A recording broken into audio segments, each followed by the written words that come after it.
Good afternoon. Thank you guys so much for listening and looking on.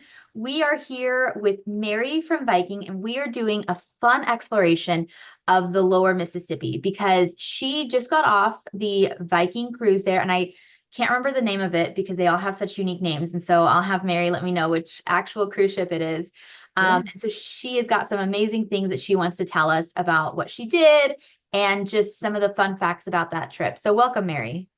Hello, hello. The ship, it's kind of funny because you mentioned unique names. This is the one ship that's not unique. It's kind of like our main dining restaurant is called The Restaurant, which is super simple, right? So it's just called Viking Mississippi.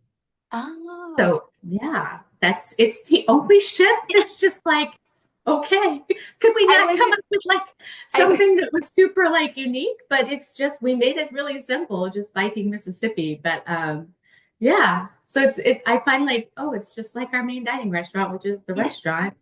We call it Viking Mississippi. I was I don't know if expecting that'll change if Conan we and build other ships. Freya. Yeah. Oh Well, goodness. so I guess I could have remembered that name. Never mind. It's all good. So you just got off of the ship. Why don't you tell us some of the highlights of the Mississippi, of the Viking Mississippi? Yeah, yeah. You know what? She is just a beautiful ship. And it was interesting because I saw her right next to, there was another one of our competitors, like literally docked in front of us, and two completely different looking ships. We look very, very different than the other ships that are out there on the US rivers. Because, one of the things that people, are used to about a US river ship, especially on the Mississippi, is that steamboat boat like paddle wheel type look, that Americana type look. That is not how we are at all. It is a very streamlined ship. It looks very similar to like our expedition and ocean ships, just interior wise, exterior wise. She's just absolutely beautiful. And just doing the Mississippi right now, that we're constantly adding new itineraries. I saw a new one that came out yesterday. But it's just a beautiful ship. It is, and we were kind of talking about this. It is our only ship that is fully ADA, so it's fully accessible. That is something that can be difficult on cruising. A lot of people we're used to in the United States having ADA. That is an American thing. It is American Disabilities Act. It doesn't exist outside of the US. That is the great thing about this being a fully US ship. The ship was built 100% in the US. All of our crew are from the US. I believe it's 80% have to be from the US. So, that is part of the challenge a little bit with some of the US based river cruises is finding only Americans to work on board. We've done a really good job finding a really great crew. I met so many of them on Saturday, and the other thing that's great about it being in the U.S. is that it is fully ADA. So we have the larger ramps. We have a lot of handicap accessible staterooms. We have wide corridors. Our buses are kneeling buses, so we can accommodate scooters and wheelchairs on the buses. So something very different from our other ships. Yeah, definitely. Because, in Europe, everyone always wants to go and they are thinking that it can be ADA, but again, that's an American thing. Yeah. But a lot of the ships in Europe, just because like they're parked right next to each other like this, it's hard to get through and into each one. So it's so amazing that we have that in the United States. And in terms Yes. of look, I totally agree because Viking is very known for that sleek, Nordic design, whereas the other ships that do America very much focus on that old school Americana. Even if it's not the paddle boat, they very much like lean into, Yes.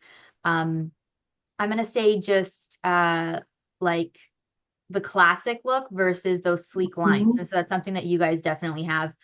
And I think is just a great thing because not everyone wants that cabin Right. feel versus the sleek design.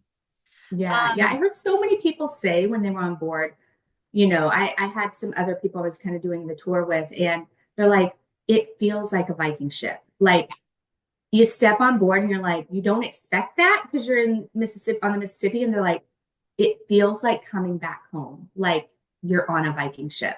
And that's what we hear. That's why we try to keep everything consistent because we do want people to feel like the service and everything is just seamless from one experience to another. So I always love to hear that. Oh, it feels like I'm home on a Viking ship. Definitely. I can see that. And that's what, a great thing about keeping that consistent design.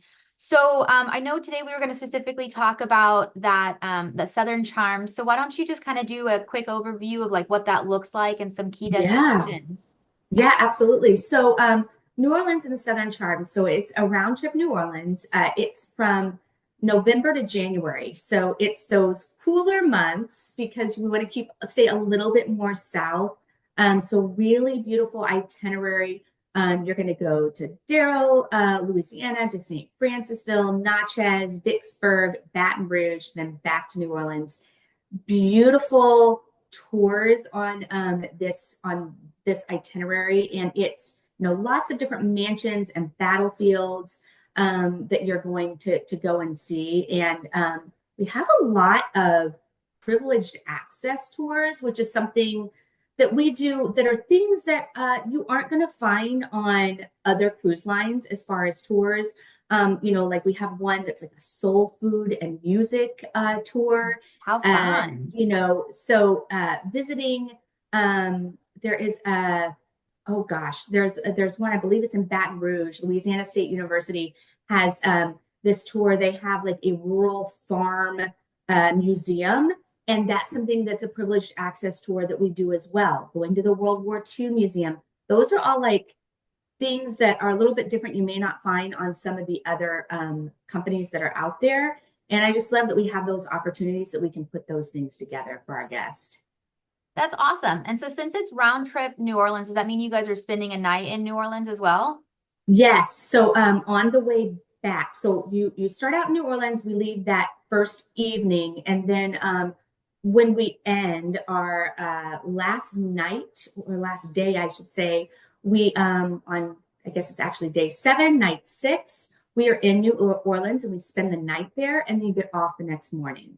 So you're getting on that first day. You have that whole first day there. We leave around 7:30, 7:45, and then we do all the other stops. And then that last day, you're arriving in the morning of day 7 and spending that whole day in New Orleans into the evening. So you can experience the nightlife, in the evening. So you're not super far from the French Quarter. I actually just stayed across the street from where the ship was. So it's that Warehouse Arts District, which is actually just down the street from the Mardi Gras World. So if you want to go to our Mardi Gras World, it's like a whole big warehouse that shows all the floats and everything. That's literally like 2 minutes from like 2 minutes walking from where the ship is docked. So it's in a great location. You can see so much. I just love New Orleans, and I love that we're right there in the heart of everything, and there's just so much to see and do. I will say I did the Mardi Gras World, and it is so much fun. You get to wear all Yeah. the outfits, you get to explore all the different, Oh, I love it. and they even do the whole cake where you find whoever finds the baby. And my friend who I went with found it, and she was like, I don't know how because she like bit it and wasn't expecting it. But it's such a fun Yes. experience.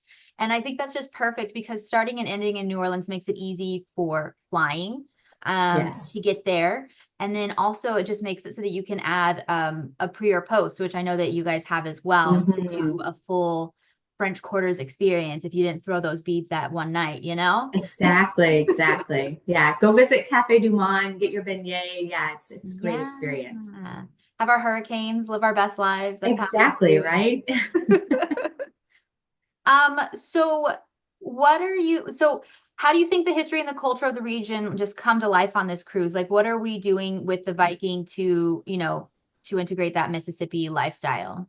Yeah, you know what? I learned so much this last weekend while on board. Just things that we do. We do so much as far as bringing the destination on board with all of our products, but I have not seen any of our ships so immersed in a destination as the Mississippi ship.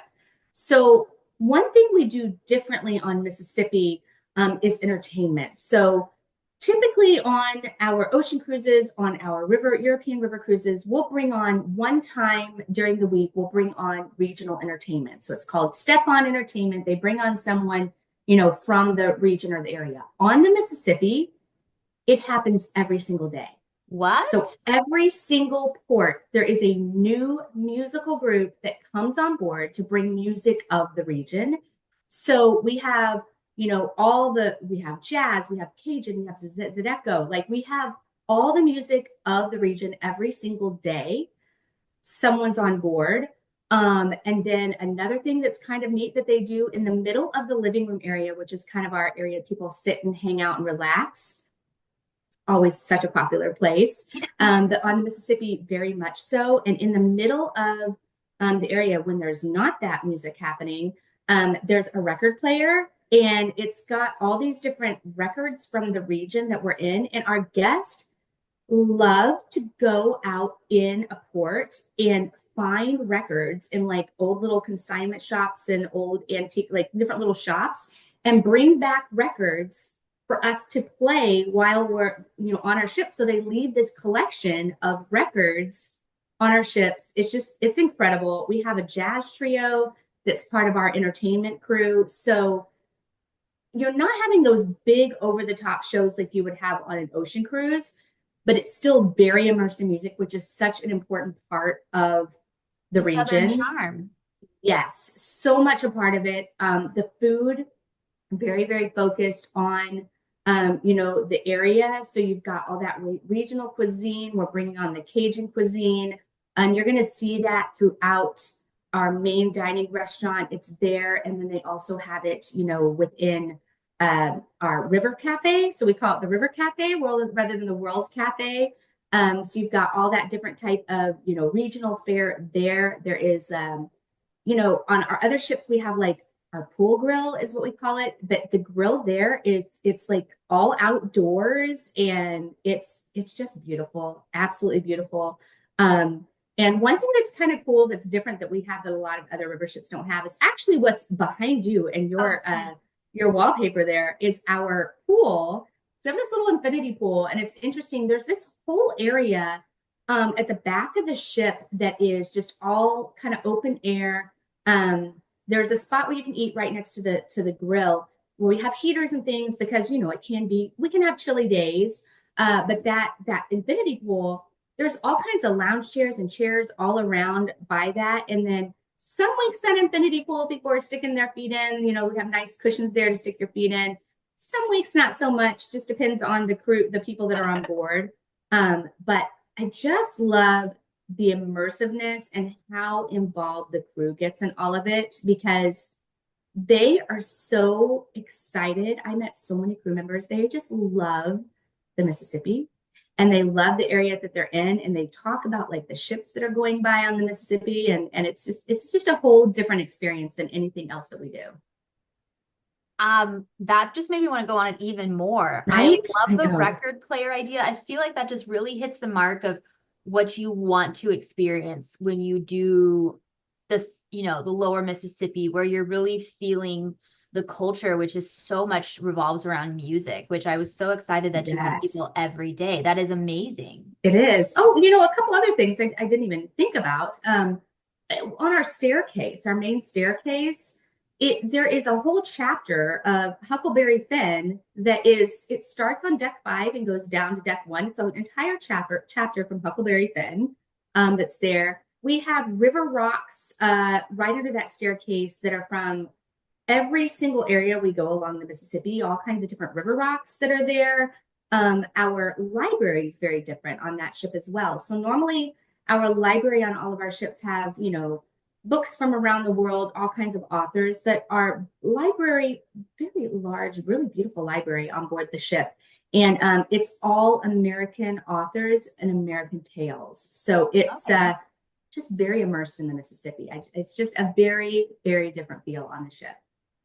That is so awesome, because it sounds like the ship is actually bigger than your European river cruise. Yes, it There's is. Yeah, five. 300. yeah, 386 guests on board Okay. versus 190 on European River. And we do things a little bit differently because it is a little bit larger. On European River ships, everybody eats dinner at the same time. On our Mississippi cruise, it's open seating for 3 hours every evening. So Okay. you can come at 5:30, 5:45, or you can come at 7:45. So it's just, it's open for 3 hours, open seating, and great cuisine. Oh, that's awesome. Yeah. So we talked about we highlighted a couple of excursions. Are there any others, or like what does that sort of look like on the Mississippi? What are we kind of things that we have Yeah. to do? Yeah. There's so many great tours that are available. Um, a lot of plantation tours that you can go and see and do, and lots of food tours to take a look at. Lots of food tours because, right, it's such a great cuisine in the area. You've got, lots of music tours as well. So there's one that you can do that's where you've got a concert in the evenings. You go to like a little plantation and you have a dinner and you have a concert. There's so much to see and do. You've got in Vicksburg, that's where it was a big battle. The Battle of Vicksburg was kind of that area where really saw a turn in the Civil War. And so you can actually go and visit the battlefield there in Vicksburg. So uh, it has such an influence in the Civil War, right? So Right.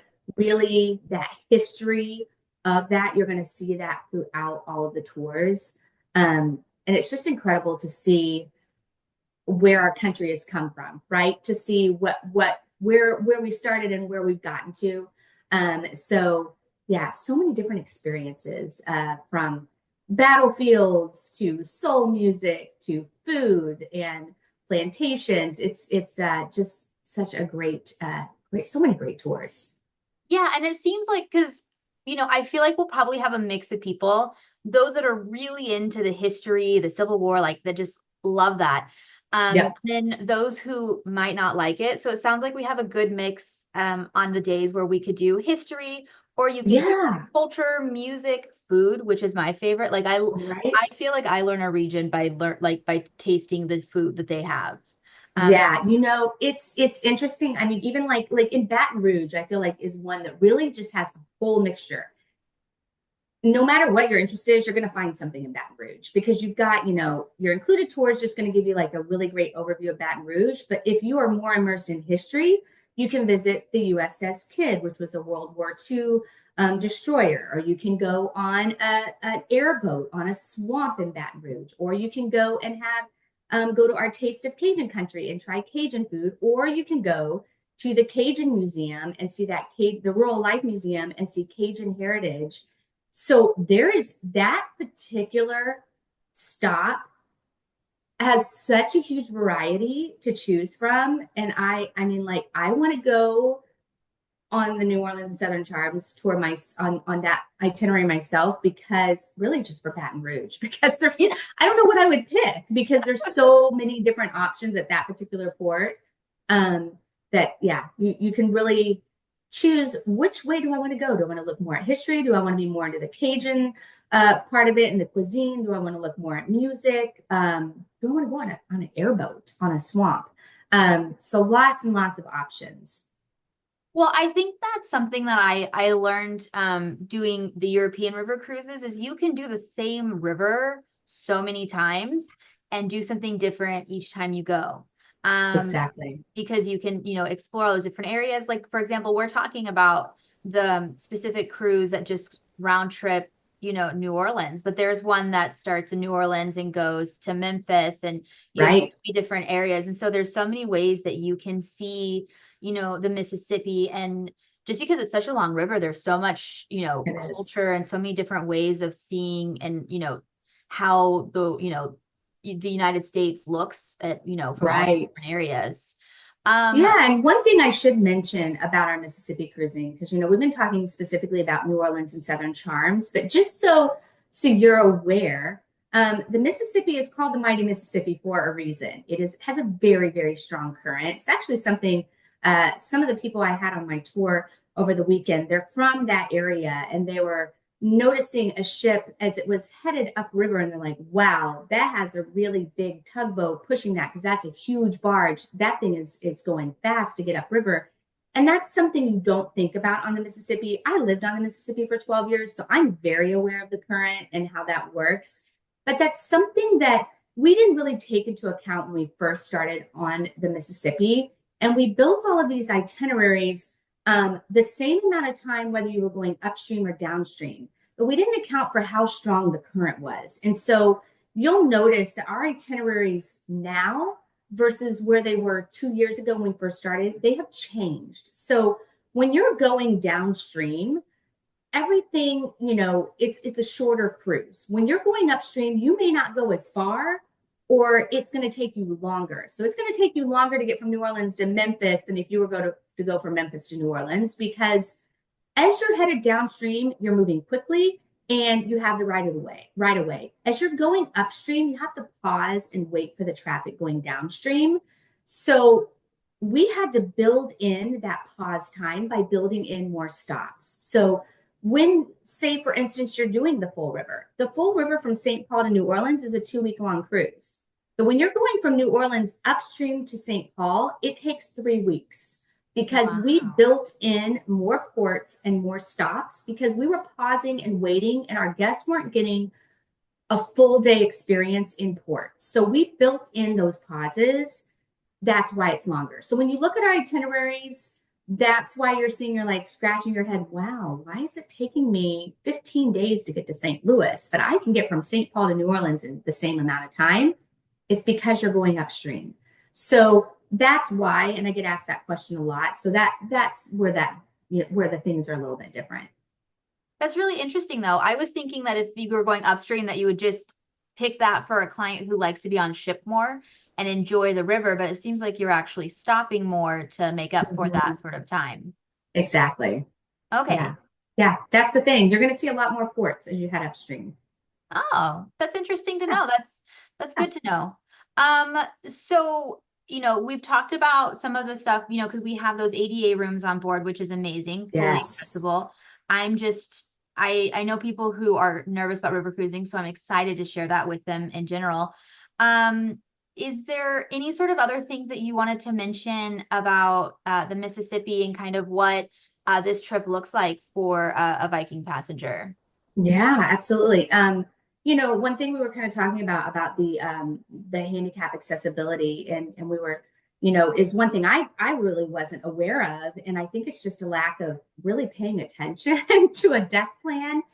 Our French balcony staterooms, they beautiful rooms. And I always kind of was like, why are they bigger than our veranda staterooms? I wasn't really sure why. And then I saw them, and now I know why. Our French balcony staterooms, all of them, there are 8 of them. They are all handicap accessible. So they have the fully handicap accessible bathrooms that are wide open, much larger room to move around. They've got the lights for those that are hearing impaired. But they don't have the step out verandas. They have a French balcony, so it's a door you open with a railing. So that's, very different. We do have even our Explorer suites, which usually we just have a couple of those, and they are not handicap accessible, but we have, 4 Explorer suites on board, and one of those is fully handicap accessible. So you see that a lot more on board. And things that we changed a little bit since, again, we started the cruise 2 years ago. You learn things, right, as you're doing a new product. We have our Explorers Lounge on board. It's a 2-story lounge, and that area is really, really popular on our ocean and expedition ships. And so when we first started out on Mississippi, we thought it would be more like those ships. But we found that we have more lecture time, more space that we need for our guests for that, more lectures and things like that. So we actually have put curtains all around the second deck of the Explorers Lounge and created that as more of a space, a meeting space. Okay. And then the first deck is just that lounge area. So that has changed a little bit. We had an open concept for Our restaurant, it was really noisy.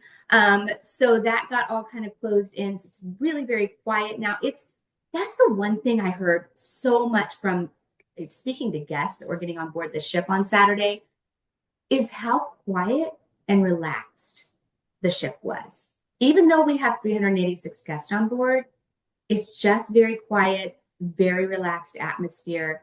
Things that people don't know we do. And here's a spoiler alert, just so you're aware, so you're thinking about it when you're on our ships. Something we do on our ships, but you don't think about it. And then I always point it out to people. When you walk into the bathrooms, you hear birds. And you're like, is there a bird in here? We pipe in the sound of birds. So it's all about, right, experience. People don't realize that, but you're like, oh, that's a very tranquil sound. Is there a bird in here? No, we pipe in the sound of birds. So we're just trying to make it that tranquil, relaxing experience. And you just see it throughout the ship. There's just, these great areas.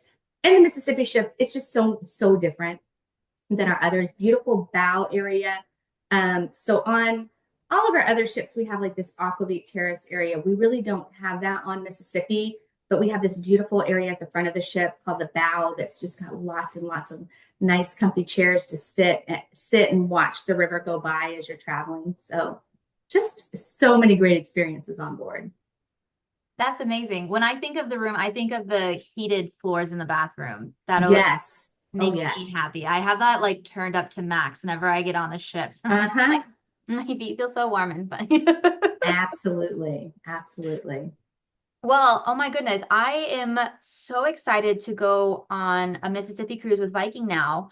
I think it's so amazing how you bring in the culture and the charm on board, that we've made it accessible so that everyone can really enjoy such an amazing trip. And are there any just like last minute thing that you heard about on Saturday or? Yeah, I think the one thing that is nice is that the crew that have been on board, and you see this with all of our crew, really, they've been around since the beginning. So, they come on for their contract for a few months and then they're off and then they're back on. Pretty much the crew that's on board, they've been there since the beginning. They've been there for 2 years and they know the Mississippi. They know the ports. They are just really, they're our biggest asset is the crew. They just do such an incredible job, just immersing you in the experience and creating this great space for you and giving you incredible service. One thing, and again, just different little experiences that you don't think about, is we have lots, especially coffees and teas. We don't have just one area on the Mississippi. We now have 2 areas. That coffee and tea bar gets used a lot. I mean, I can't tell you how many people I saw going up and getting their coffee. We have that specialty coffee and tea. It's available for you 24 hours a day. So you can just grab some coffee and go sit out on the bow and just enjoy this incredible scenery around us. All right. Well, thank you so much, Mary. I really appreciate your time, and I Absolutely. cannot wait to go on a trip myself. And I am hoping someone else is because it just sounds amazing. But I hope you Absolutely. have a great day, and thank you so much. Thank you.